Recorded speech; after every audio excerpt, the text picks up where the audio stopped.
আগামী নির্বাচনে আওয়ামী লীগ ইলেকশন করতে পারবে না, কারণ তার কার্যক্রমকে নিষিদ্ধ করে দিয়েছে। সুতরাং যে কোনো হিসাবে বোঝা যায় ইনশাল্লাহ যদি অবাধ সুস্থ নিরপেক্ষ নির্বাচন হয় এবং আল্লাহ তাআলা যদি নারাজ না হয়, হয়তো বিএনপি ইনশাল্লাহ ক্ষমতায় যাবে। তো বিএনপি যদি ক্ষমতায় যায়, সেই সরকারে যদি আপনাদের লোক থাকে, সেখানে যদি আপনাদের প্রতিনিধি থাকে, আপনাদের রিপ্রেজেন্টেটিভ থাকে, তাই কাজটা করা সহজ হবে না? আপনারা জানেন যে ম্যাডাম এখানে এসেছিলেন 2004-এর 2রা ডিসেম্বর, আমি তাকে তখন নিয়ে এসেছিলাম। যে দাবিগুলি আপনাদের পক্ষে করেছিলাম, আমার মনে একটা দাবিও উনি বাকি রাখেন, প্রত্যেকটি দাবি উনি পূরণ করে কলাপাড়া বাস্তবায়ন করেছে।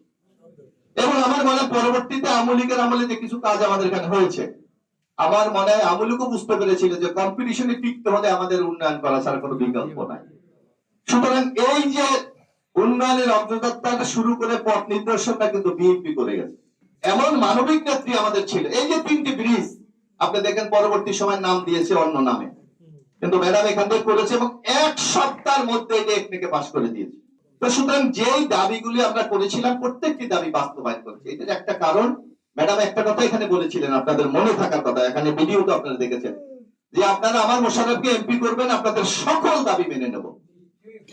কারণ আমি আপনাদের ছেলে হিসাবে বিএনপির সারা বাংলাদেশে আমি পার্টির জন্য কাজ করেছি। সুতরাং আমার তো একটা দাবি ছিল, এখনো কিন্তু একই সুযোগটা আমাদের আছে ইনশাল্লাহ। ইতিমধ্যে আপনারা জানেন যে বিএনপির পক্ষ থেকে ঘোষণা করা হয়েছে আগামীতে যদি বিএনপি ইনশাল্লাহ রাষ্ট্র পরিচালনার দায়িত্ব পায়, তাহলে আমাদের প্রধানমন্ত্রী হবেন আমাদের বর্তমান চেয়ারম্যান জনাব তারেক রহমান।